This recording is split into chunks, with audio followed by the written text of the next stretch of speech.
Hey folks, how we doing? Good. All right.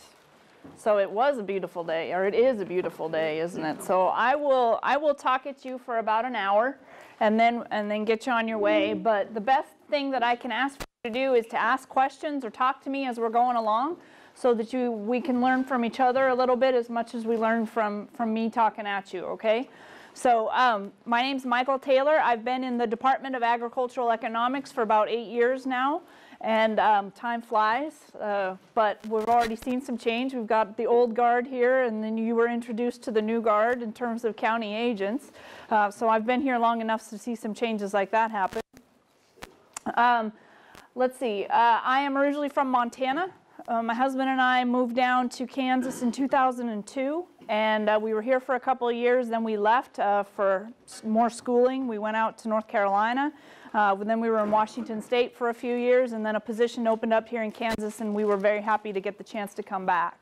So I live in Wamego, and again, just ask questions as we go along. The first thing I'm going to do, we're going to talk about land values, rental rates, and landowner-tenant relationships, but the first thing that I want to do is bring everybody up to speed and be on the same page in terms of the farm economy and where we're at, and maybe give a little context to when we start talking about those land values and rental rates.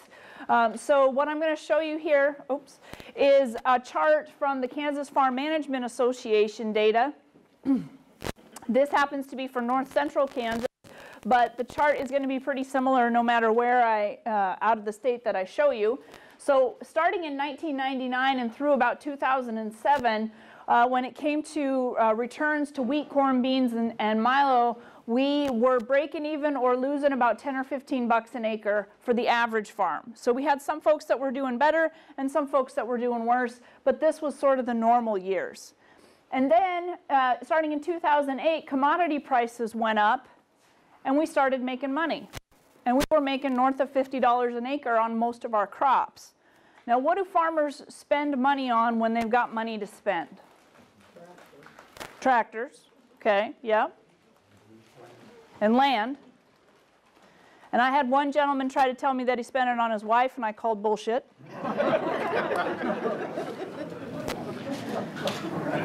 But it was a nice try. Okay, this chart stops in 2013. All right, so we need to advance the slide and see what's going on after that. Here's 2014. There's 2015. There's 2016. And there's 2017. So we went from making 50 bucks an acre to losing 50 bucks an acre. Again, this is an average. There's some farms that are still doing okay, but there's farms that are doing much worse. Okay, so what do you think land values have done during this period?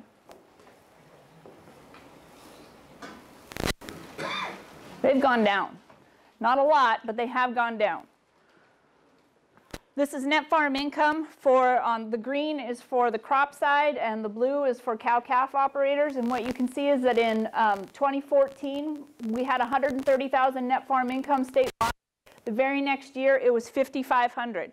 So when I'm teaching on campus, I ask the students, I say, would you like to have a job that makes you $130,000 a year? And they say, yeah. And I'm like, well, how about if it only made you 5,500 the very next year? And they're not so keen on that. But a lot of them still want to go back to the farm or ranch. So that's the trick.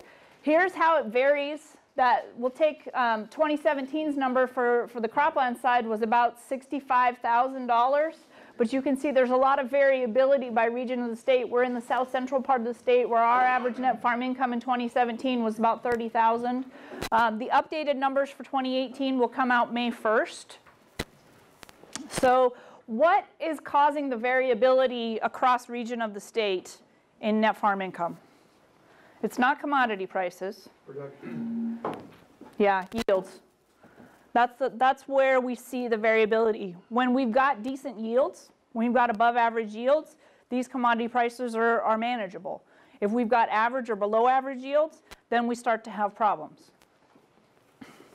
This is the distribution of net farm income across farms. Again, you can see a lot of, we've got some farms out in the upper reaches here, but we've got the majority of the farms that are in the lower end. And I've got 30% of my farms that are negative net profitability. And then I've also got this next bin here. If you take it into account, it adds up to 60% of my farms, and 60% of the farms made less than $50,000 in 2016 and 2017. And that matters because average family living expenses for the state of Kansas were $68,000, which means 60% of my farms did not cover family living expenses with the farm income. So what does that mean? If the farm income is not covering family living expenses, what do you have to do? You got to borrow. Okay, what else? What's another option? Put the wife to work. What's wrong with you? I'm retired. Oh, you're retired. Of course. What's the most important thing we can get out of that job in town? Insurance. Insurance. That's the fastest growing category in farm family living expenses is insurance. So it becomes even more important that if we can get a job in town that has benefits, that becomes very important to us.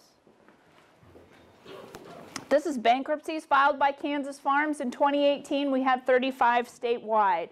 That may not seem like a very big number, but that's the biggest number since 1996. Okay, so we're up, and we have been up for the last 3 years. But let's put it into some kind of historical perspective. This is 1987. How many of you farmed through the 80s? When did the 80s farm crisis begin? In the early 80s, right. And then we see it hits in the bankruptcy side about 5-6 years later. So bankruptcies are not a leading indicator of the health of the farm economy, they're a lagging indicator. We're going to have cash flow problems before we have solvency problems, before we have bankruptcy problems. So even though the bankruptcies are up and they're still kind of small, then it's not necessarily saying that we're headed towards this kind of a crisis, but it is something that we want to keep track of because we've had so many years in a row of negative net profitability and cash flow issues. Okay, so let's talk about land values. They are affected by profitability in the ag sector, but they don't necessarily adjust as quickly as ag profitability does. And that is because when we go to buy ground, we buy it with the idea that we're going to hold on to it and farm it for the next 30 years and then pass it on to our kids. And so it's not that we don't care about what's going on right now in terms of profitability, but we have very long-run expectations. We just have to convince our banker that those long-run expectations are important, and that's what we're trying to do. So this is looking at USDA numbers from 17 to 18. They say that cropland went up 2% in Kansas. Across the rest of the Corn Belt, it was either no change or just up 1.5% in Illinois. On the pasture side, they say from 17 to 18 it was no change. And again, it's reasonably flat across the Corn Belt. This is how land values have changed from 2009 through 2018. Are you starting to get a sense that economists like charts? Yeah? Okay. I'll have a few more for you before we're done. This chart just shows you how the land values ran up and then that they have started to decline a little bit. This is based on survey data. So they send you a survey and they want to know what you think is going on with land values, and that's where these data come from. Taking the same data and looking at rental rates, we can see a rate of return of about 3%, which is up from the minimum at 2.5% on non-irrigated cropland statewide. I would say 10 years ago, it was anywhere between 5–6.5% rate of return. So it's been pushed down by land values going way up. Okay, if I did a survey and asked everybody in this room what they thought land was worth, would I get one number? No, I'd get a whole bunch of numbers, wouldn't I?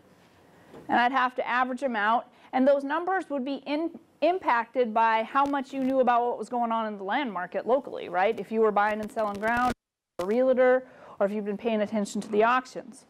So what I want to look at is the whole market.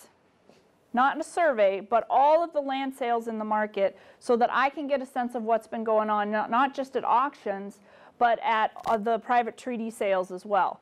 So we have a deal with the Property Valuation Department and the Kansas Society of Farm Managers and Rural Appraisers, and we get to look at all of the land sales that are collected at the county level, and then they're sent up to Topeka, and Topeka gives us a download of those a couple times a year and allows us to look at them.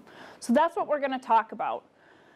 And I have data actually through 2018 now. We're still processing it. I have a webinar on May 1st that I'll be doing with an update of land values through 2018. If you're interested in that, I'll give you the information to get onto that webinar at the end of our presentation. So sales from 2014 through 2018. I know what county each parcel is sold in, so I know things like population density and alternative use. I know the size of the parcel that was sold. Why does that matter? Big parcels versus little parcels. Is there a difference in price? Big parcels take a lot more money. Big parcels take a lot more money. They actually sell at a lower dollar per acre price most of the time, and they take a lot more money, and that means there's fewer buyers that can be involved in that market. So a lot of times you'll see an auctioneer take maybe a 600-acre parcel and split it up into 3 200-acre tracts and sell it that way, because they're looking for that higher price per acre on those smaller tracts. I know the mix of irrigated, non-irrigated, and pasture in each parcel, the 20-year average rainfall, and the water holding capacity of the soils. I know if it's enrolled in CRP. Does that make it worth more or less?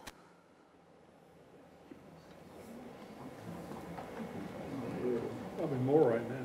Maybe more right now, less during other times. One of the things that we found was that it's worth the most when it's right at the end of its contract, because it gives you the most flexibility to be able to either re-enroll it or to take it out and use it.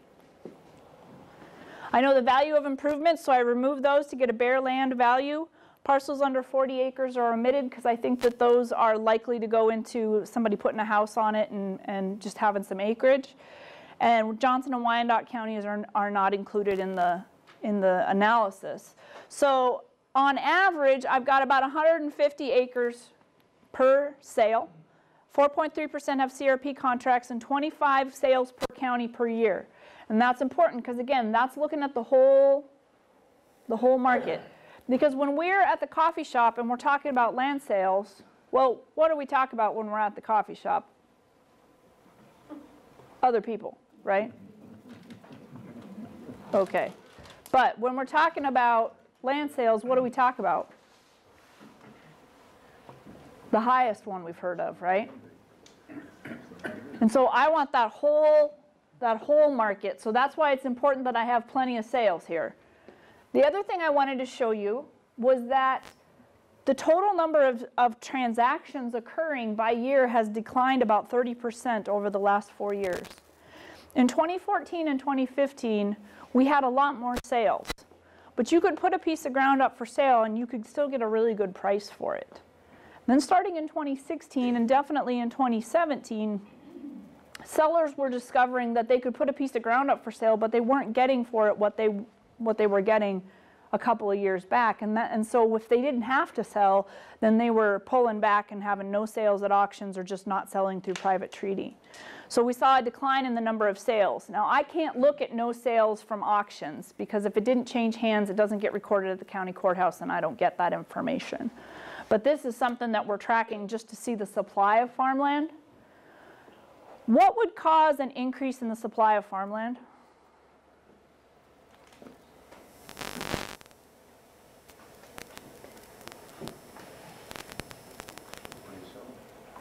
Say it again. Nobody's selling? No, but what would cause people to have to sell? Forced sales.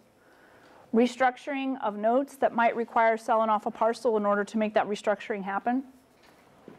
Those are kinds of things that we could see an increase in the supply of farmland. And in that case, the ability to say, oh, I don't like that price, goes away, and you're stuck with a situation where you're going to have to sell it no matter what that last price was. That's going to put some downward pressure on this market. Okay, this is 2015 through 2017. In looking at the early analysis of the 2018 data, what's happened is we've gone down about 19% from 15 to 17, and then we've gone down another couple more points from 17 to 18. So not a lot of change in the last year, just a couple of points change, but it is a little bit down, okay? On irrigated land, we've had a total decline of 17%, but it's been flat in 2018. And in pasture, a 21.4% decline since 2015. It's also flat going into 2018. So the market's just kind of holding steady right now. And what I just talked about were that scenario where people might have to actually go out and sell because of restructuring or because they're trying to find cash flow. That's what has the potential to put some downward pressure on this market, because it's not looking like commodity prices are going to jump up on us anytime soon. So in watching the market, that's what I'm a little bit concerned about, is the possibility of having a little bit more supply on the market and that pushing it down a little bit.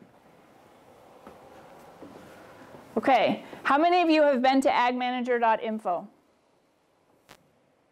Not enough, not enough.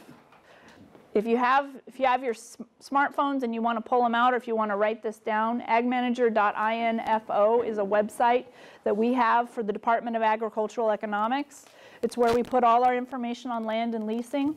It's where we put our livestock marketing, crop marketing, farm bill. When we come out with that farm bill this summer and start rolling out that education, we'll put it on there as well. So agmanager.info, and that's also a good way to get a hold of me if you need to. Okay, let's talk about rental rates. I'm going to have to change my picture. It's springtime. All right, where are we? We're in Pratt. According to USDA, rental rates are at $41 an acre in Pratt County. Now, most of the time, when I show people these numbers, they look at them and they kind of shake their heads a little bit, and they say, well, that's a little off from the market. It's usually a little low relative to the market, okay? It might be, it might not. I'm not going to ask you guys to tell me. But the thing is that it's all about answering the surveys, right? See, Kiowa County, land's free there. Do you know why it's free? Nobody filled out the survey. Nobody filled out the survey.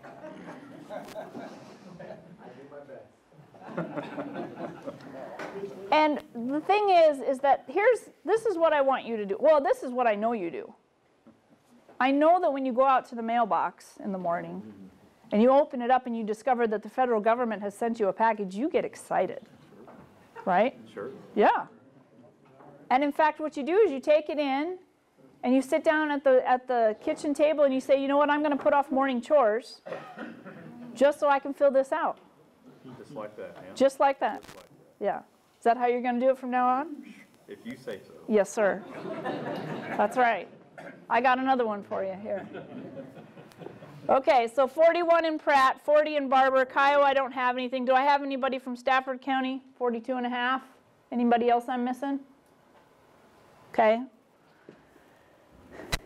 Here's our pasture rental rates. Pratt 14, Stafford 16, Barber 12 and a half, Kiowa 15.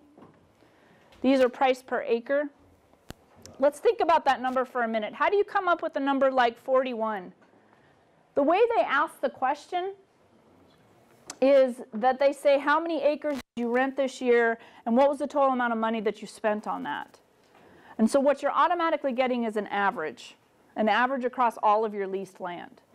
And we know that if we've got more than one lease, it's quite possible that those are being leased for different rates. Okay? Because of productivity of the ground, because of an arrangement that we have with the landowner, because we last signed that lease 4 years ago and it's up for renewal next year, so it's 4 years out of date. There's lots of reasons why those numbers might be off a bit relative to current market. And what is the number one phone call that you all get in extension?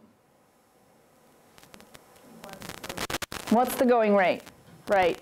So this is one piece of information that we can point you to. The next piece is one that we started doing in the department about 6-7 years ago, where we said, well, okay, that's what you've been paying, but what the question is what's the going rate? What do I need to be getting for my ground this year in order to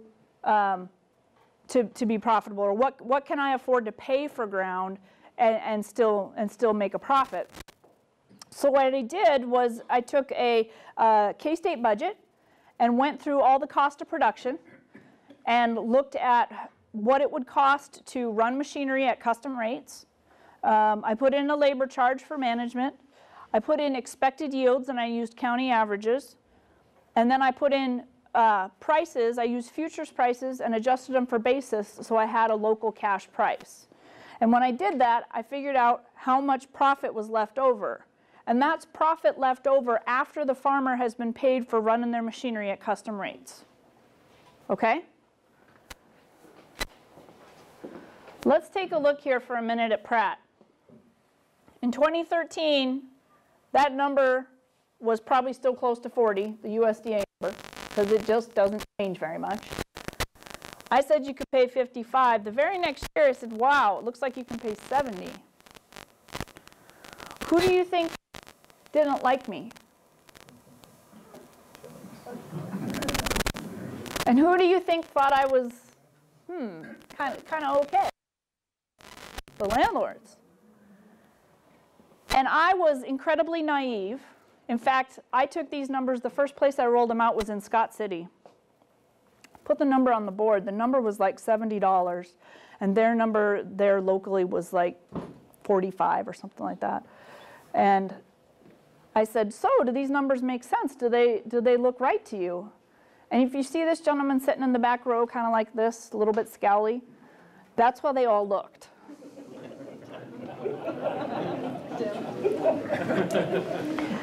That's how they all looked.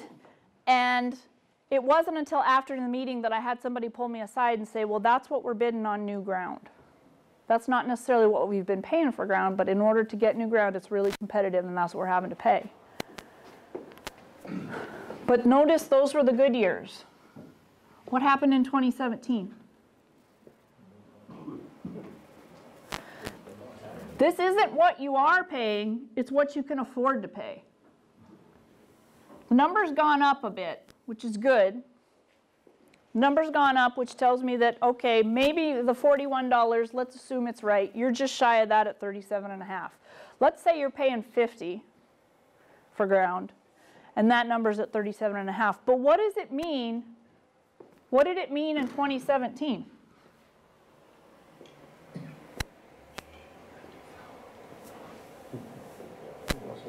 It means you lost money.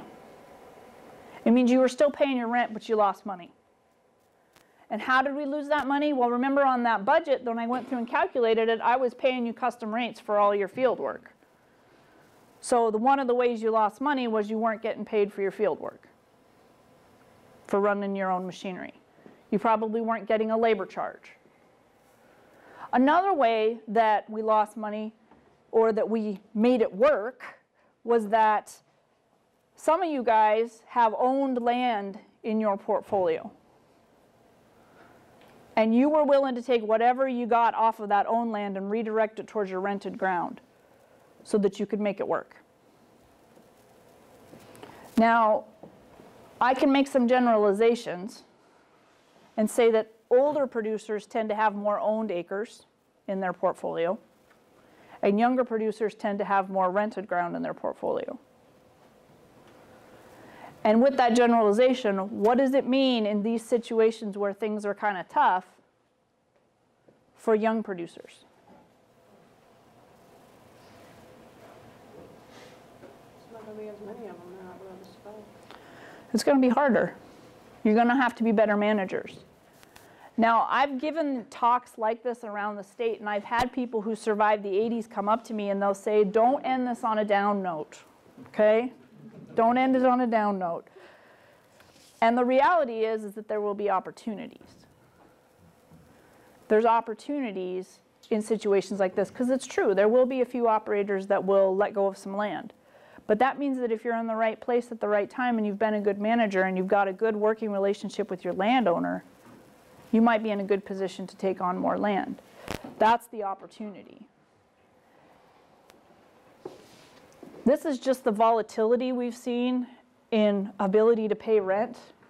You can interpret it as variability in profits to the farmer. And that's why these numbers for USDA are kind of frustrating, because they don't vary very much. They just show us that we just keep paying what we've been paying. Sometimes when we can afford to pay more, and that's good. Those are good situations. You go to your landlord. I have yet to hear of a landlord who said, oh, I don't want your money, right? But it makes these conversations a lot easier if you shared some of the profitability here when you come to them and say, look, we can't raise the rent again this year. This is the situation. It requires transparency. Transparency with what you're doing on your farm, transparency with your financials, with your budgets, and being willing to share some of that information with your landlord so that they know what's going on. Now, I will admit, I was in Cherokee County, and I had a banker come up to me and tell me, he's like, when you tried to tell my guys that they should be transparent with their landowners, I thought you were crazy. This was about 4 years ago. But he said the ones that were are in a much better situation today because they were more transparent. Question?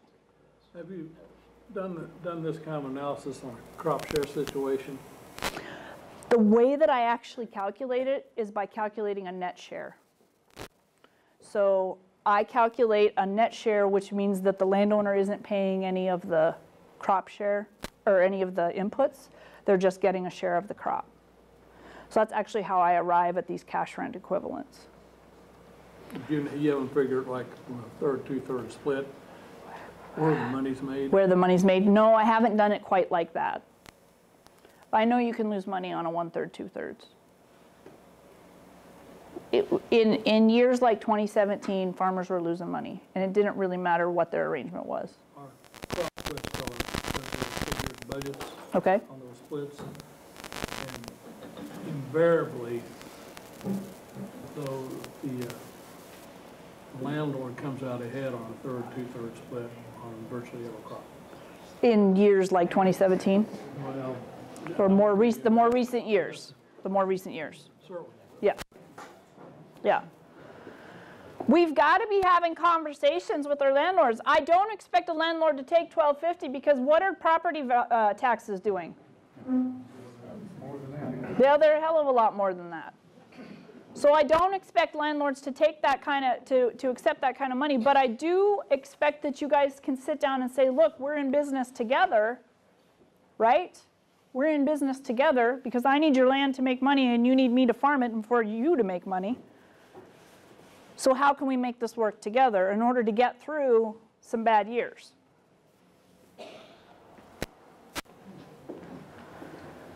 Let's take a few minutes to just talk about leasing. Crop share, just so we're all on the same page, share the income and some of the expenses, share the yield increasing expenses to be specific. A net share, which is what I told you I calculated, you share the income but not the expenses. So if you're on a 1/3, 2/3 crop share, is the split going to be higher or lower for a landlord in a net share? Lower. Lower. They're not sharing any of the expenses, so they're not going to get as much of the crop. Then you've got a fixed cash rent. Then you've got flex leases. Any of you folks doing flex leases? Okay, how about crop share? And fixed cash leases? Okay. The way it breaks out across the region is that 65% are cash, 25% are share, and about 5% are flex. That's about right. We don't have a lot of people doing flex leases, and the reason is because they get complicated in a hurry. They can be done, and people do them. What's interesting to me is that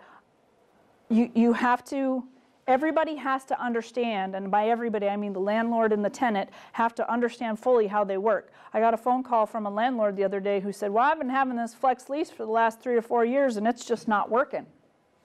I said, well, why is it not working? Well, because I haven't got a flex payment. Well, that doesn't mean it's not working, okay? But that means you don't understand why you're not getting that payment, and that's not a good situation. Okay? There's been an upward trend in the use of cash leases statewide. I would say these data end in 2012, and through about 2016, 2017, that number was continuing to trend up. Why do you think that we have more cash leases today than we had, say, 20 years ago? Guaranteed income. Guaranteed income? For who? The landowner. Yeah, why would a landowner want guaranteed income? He's got taxes to pay over 4 years. Okay, taxes, yeah. Maybe they're on a fixed income. Then this is what's paying the bills. Okay, that's one reason. What's another reason why people want cash leases?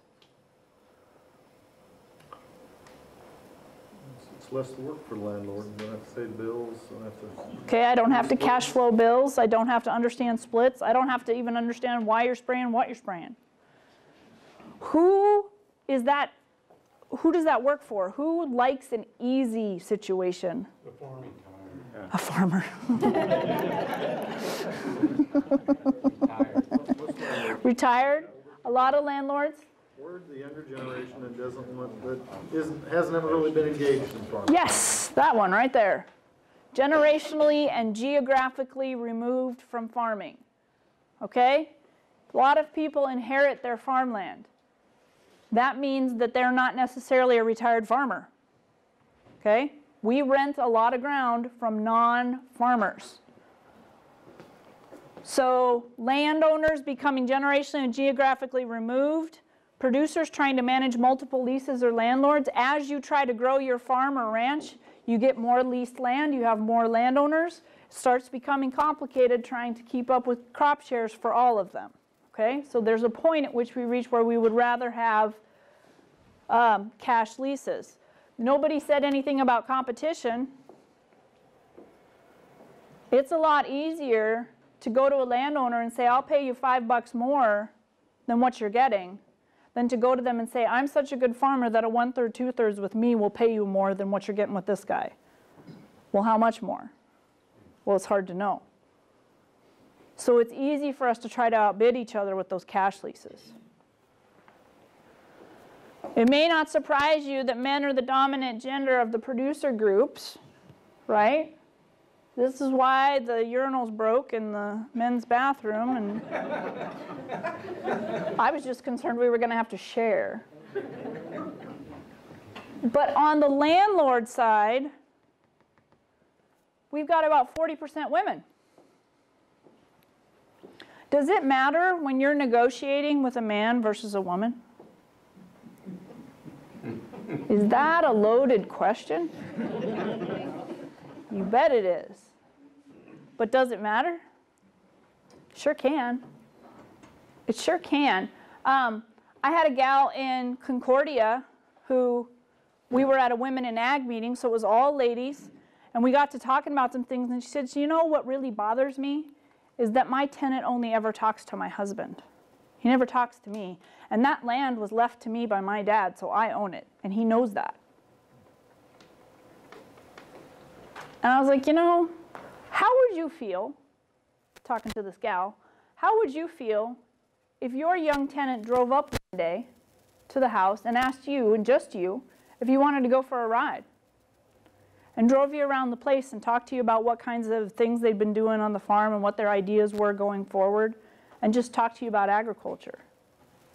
And she said, well, I'd bake him cookies. Okay. I was down in Iola telling that story, and before I could get to the end of it, I had one lady pipe up and she goes, well, I'd drop his rent. Did you hear that?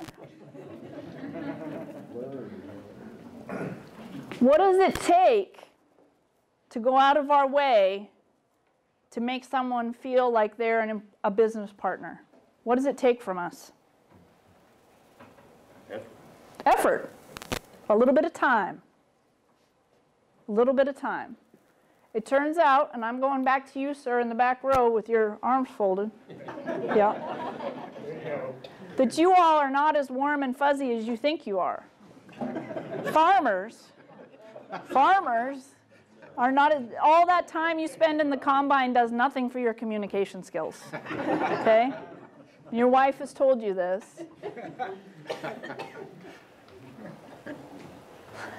I had another gal call me up. Her and her sister own ground in south central Kansas. The sister said, I don't want to have anything to do. The sister who lived there, lived in south central Kansas, right, says, I don't want to have anything to do with the negotiations. I know this guy, and I'm going to have to see him at the grocery store and at church, and I don't want to have anything to do with it. It's all on you, sis. Sis lives in Southern California. She calls me up. She says, I don't know anything about agriculture. I need you to teach me. Okay. We do 3 one-hour conversations. We get halfway through the second conversation. She stops me and she says, I just want you to know that I'm a successful businesswoman. I own my own business. I have my own personal assistant, and I'm very good at what I do. Why was she stopping me to tell me that? She's not understanding what you're doing. She understood, but she's not used to being in a situation where the other person knows more than her, is intimidating, has more knowledge, more information. That's not how she does business. But there's an unlimited number of stories that I've been told by women who have come to me and said, I just want my farmer to take some time to talk to me. How do I get, do you think they'd take the time? Do you think they've got time for me? Average age of a producer is 59 years old. Average age of a landowner is 73. So I'm going to pick on one of my younger producers here, because I don't see any gray in your beard. You're not looking close enough. Shouldn't ever sit on the front row. Yeah, never sit in the front row. I know you tried to sit in the back, but yeah, it was taken. It was taken. You have a smartphone? I do. Yep. What do you use it for? A lot. A lot. Do you use it to communicate with your landlords? Some. Some. Okay. All right.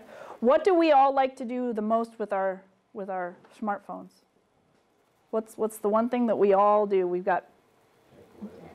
take pictures. You look like a selfie-taking fool. Do I? Yes. You want to see how many I've got? No. Do you have kids? I do. Yeah, you bet you take pictures of your kids all the time, right? Yeah. Yeah.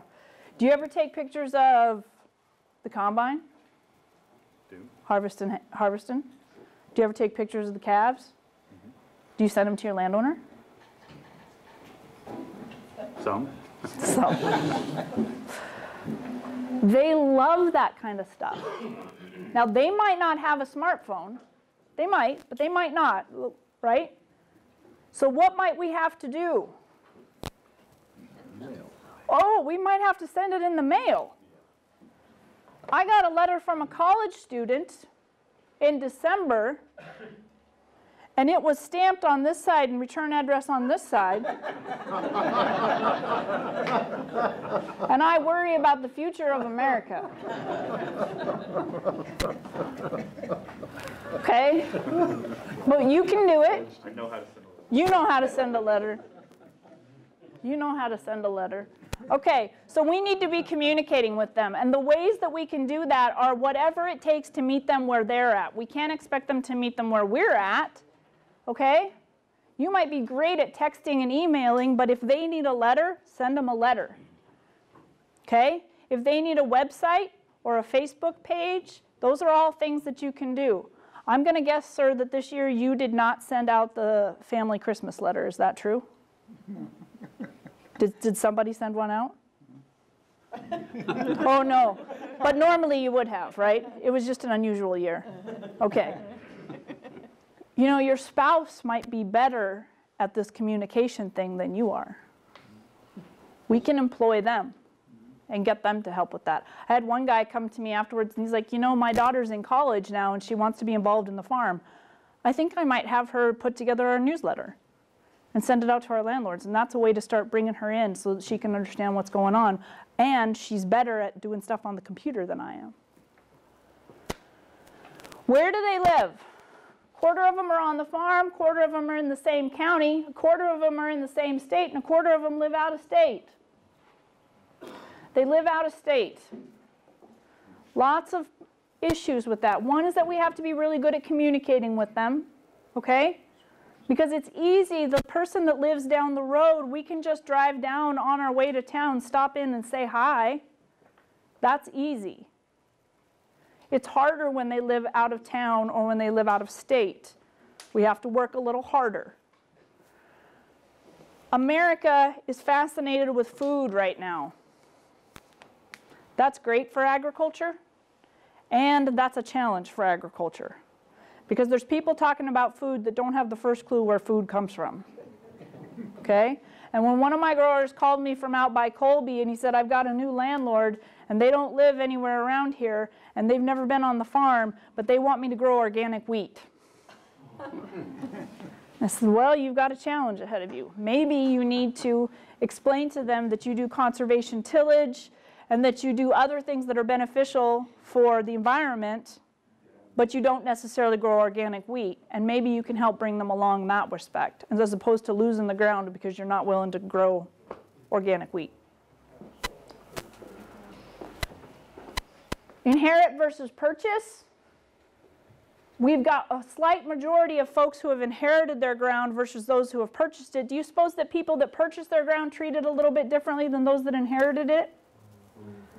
I think people that purchase it treat it like it's a business. When you have the bucket over here with the folks that inherited it, it's all kinds of things can go on. Because we inherit more than just a piece of ground, we inherit baggage. Okay? I inherited ground when I was 21 years old. And I inherited a tenant. And at the time, I was going to school at Montana State University, and I had just taken an ag law class. I thought I knew everything. Right? So I went to my instructor, got a lease form, started to make some changes to it, and I called up Bob and I said, Bob, guess what? I've got a lease that you and I can go back and forth on until we get it like we like it, and then we can sign it. And there was complete silence on the other end of the line. And finally, Bob said, don't you trust me? Your dad and I had a handshake agreement. And now you want a written lease? I wasn't expecting that. There's all kinds of things that change when we change over who owns the ground. How well do you know that next generation that's going to inherit that ground? How well do they know you? Now, by the way, Bob and I switched to a handshake about 3 years later. He was a very trustworthy guy. It worked. The majority now are not, the majority of our landowners are not retired farmers or ranchers, which means we're dealing with folks who don't necessarily have a good understanding of farm programs, farming practices, and markets. Again, that's that likelihood of a cash rent versus a crop share. How long have you been renting from this person or entity? 17.5 years is our average. It means we're doing something right. Anybody in here farming ground that their folks farmed? I have families come up to me and say, we've been renting from each other for 4 generations. That's pretty cool. We just don't ever want to take it for granted. How many landlords do you have? You see this number right here? That's 57. What would you do with 57 landlords?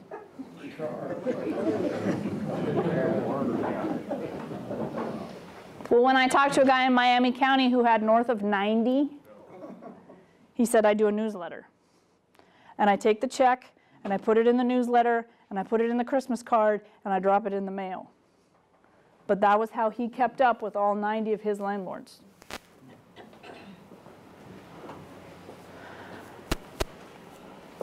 Who has more power in negotiating lease terms? Landowner or the tenant?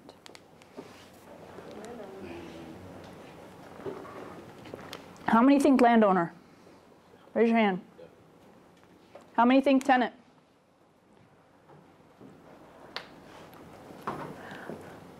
I agree with you and you. But that's not what everybody always says. But why do I agree with you? Farmers tend to have better information. They know more about the rental rates. They know more about market and production conditions. They know more about technology. They know more about government programs. They come at this with more information.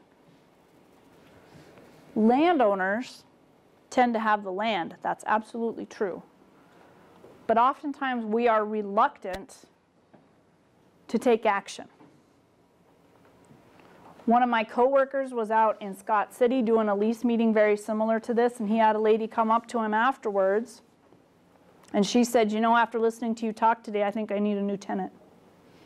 And he said, well, why is that? And she said, because when it comes time to negotiate, they say to me, here's how much we'll pay, take it or leave it, and good luck finding anybody else to farm that ground. And Kevin said, yeah, I can see where you might want to get yourself a new tenant. She's like, but could I find somebody new? And he's like, well, how many acres do you have? And she's like, well, I've got 6 irrigated circles. And he said, yeah, you could find somebody else to farm that. Well, how do I go about doing that? Put an ad in the paper. Well, she was kind enough to follow up a couple months later, and she said, you know what? I put an ad in the paper and I got a new tenant. And it wasn't about the money. She was happy with the way they communicated with her and the way they talked. But she liked him for that. She said the only bad thing about that whole arrangement is that she doesn't have Thanksgiving dinner with her daughter and son-in-law anymore.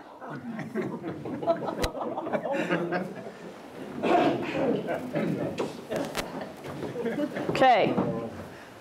Ask me some questions, because we've still got a little bit of time. I finished a little early, just because I knew you guys had a lot of questions. And have you done any projecting on what you think land rates will do in the next 2 to 3 years? I think they're going to soften a little bit more. I think we're going to see them drop, maybe another 10 percentage points. Now, economists make weather people look good with our projections, okay? So keep that in mind. I hope you will have forgotten I said that by the time we leave here today. But I do think that we're going to see some softening of land values.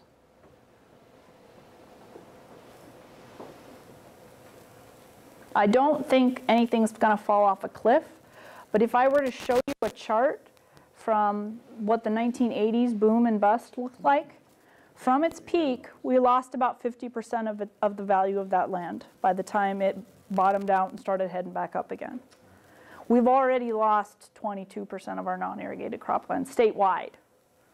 Now, one of the things that I've noticed that it depends on what part of the state you're in as to whether or not your ground has lost more or less than that.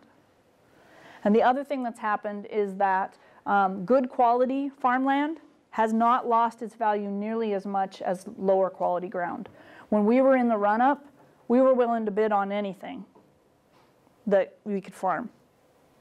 Now we're being more picky because we've got scarce resources in terms of our money. Another question.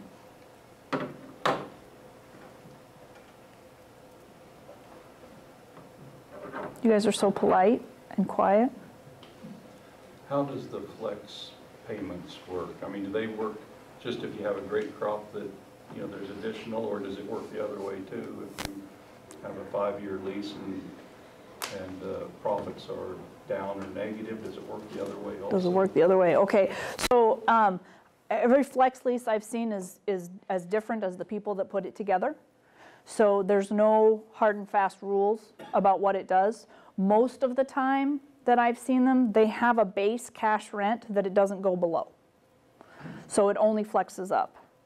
You have to really be in good communication and sharing a lot of information with the landowner if you want a flex lease that's going to both flex up and flex down.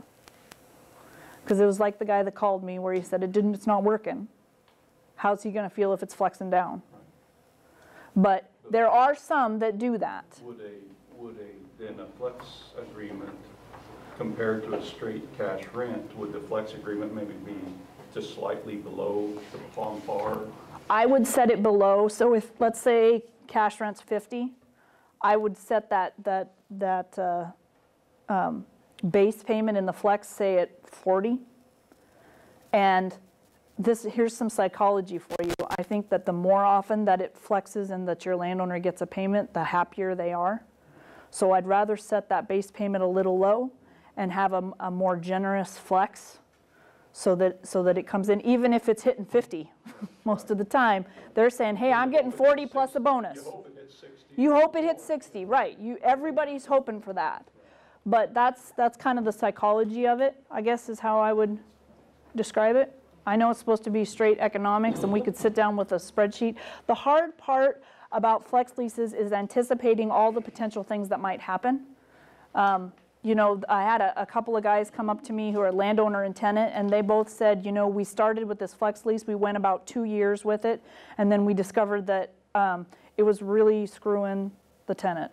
And we had to start over again. We had to reset it because it wasn't working for him.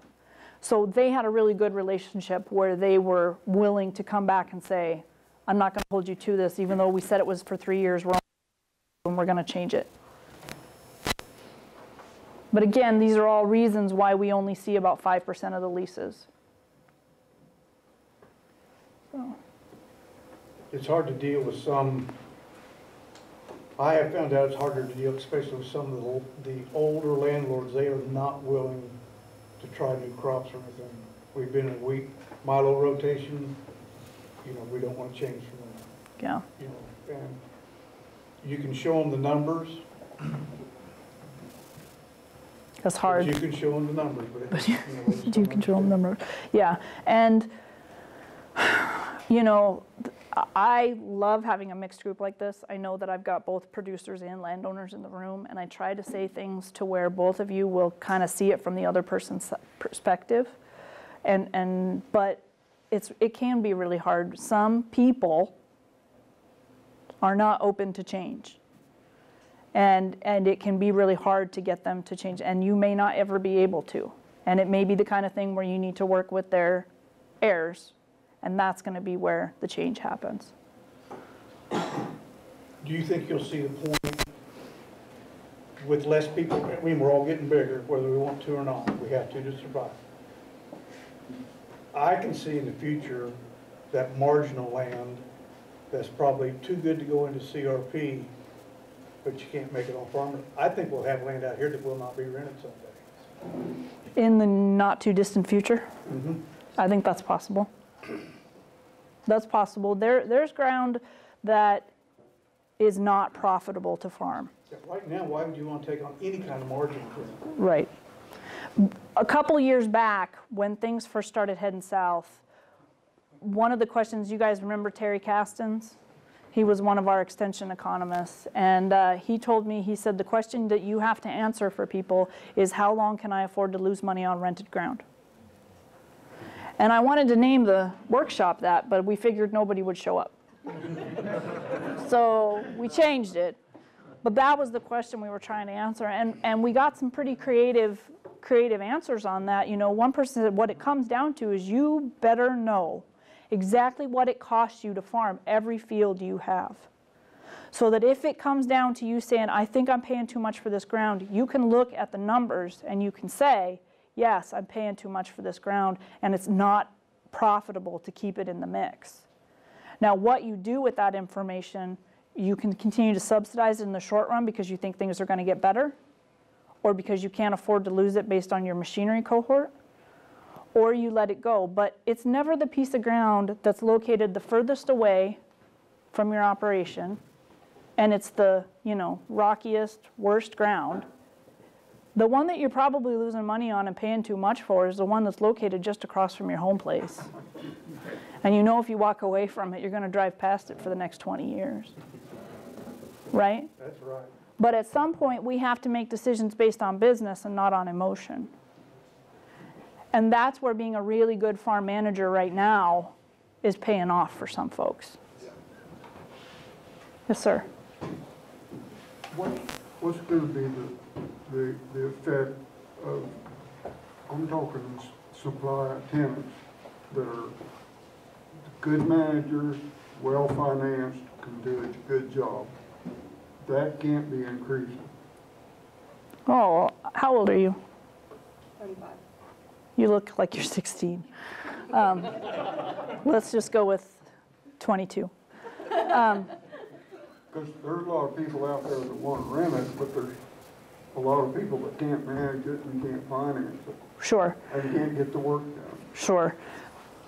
It's tough right now for these younger folks to make things work, but the ones that are paying really close attention, the ones that are being really good managers and watching every dime, they will make a go of it and they will be available. I think the thing is that when we were making money by falling off a log, we were spending it on all kinds of things. I'm not going to list off the different things that we could spend our money on, but we all did it. Now we've got to cut way back. We've got to cut family living expenses. We've got to cut our machinery investment. We've got to, instead of buying new equipment, we've got to work on the equipment that we've got. We've got to make some of these changes. And are those people will still be there. But you might have to work a little harder to find them.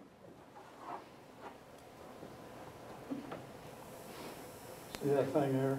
Yes, sir. That's a pen. That's the thing you need to work if you want to be successful. And we've rented land and we rent land out. 42 years ago, a guy asked him about renting land. He said, "Tell me what you can pay for it." I gave him 3 offers and he took the one I liked best. Still got it 42 years later. We've increased the rent on our own, and we've even asked him lowered it when the price of corn went down. I've had people come and want to rent land, and they want to know what you want for it. I said, go home and come back and tell me what you can give for it. I'll either like it or won't. And we might negotiate. They come back, I rented to them for 12 years, and it didn't have nothing to do with personalities. It's just time for a change. But they give me an offer, and I said, that's just about what I wanted. Mm-hmm. And I like cash rent, and I'll tell you one reason I do.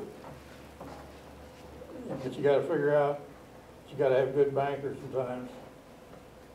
But you can increase the value of that poor ground. Mm-hmm. You can increase the production of it. History has proven that. We went from the time we started, the land didn't have any fertilizer on it till fertilizer. Mm-hmm. We increased the rate of return. People didn't want to do it, didn't like it. And I said the Indians didn't like it when a fake man come either. Now you're dating yourself. Hold on. We went to irrigation. We increased it again. That's what we done with that I offered to rent. Mm-hmm. And today they've got irrigated yields, they've got irrigated land, they've got, and the way that lives on it.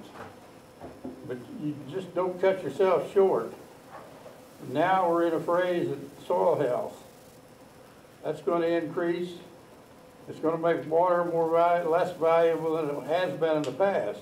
Because you're going to get more out of it. When I started farming this country, I told them I had one advantage over the people that lived here. I didn't know all the things that wouldn't work. You think that's a joke? No. Grandpa said it wouldn't work. Dad said it won't work. Son said it won't work. That comes back to what he said. There's a lot of good land that should have been irrigated, but you didn't want change. I can't believe that we went to no-till, and most people in here don't think we know what we're doing, and that's great. But we've been doing it for 25 years. I don't use a pen. But the banker don't know it yet. But cash rent gives you the opportunity to improve land, and you get the benefits. Yeah. You improve land for the people, so. Well, You just gotta sit down. You just gotta sit down. You got to run the numbers.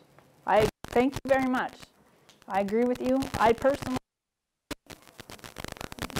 I didn't get that. I'm hard of hearing. I use a spreadsheet on my computer as opposed to a pen, but I don't know how to run a spreadsheet. that's all right. We'll both get to the same number. All right, folks. Well, thank you very much for your time. I appreciate it very much, and I will stick around if you've got some questions.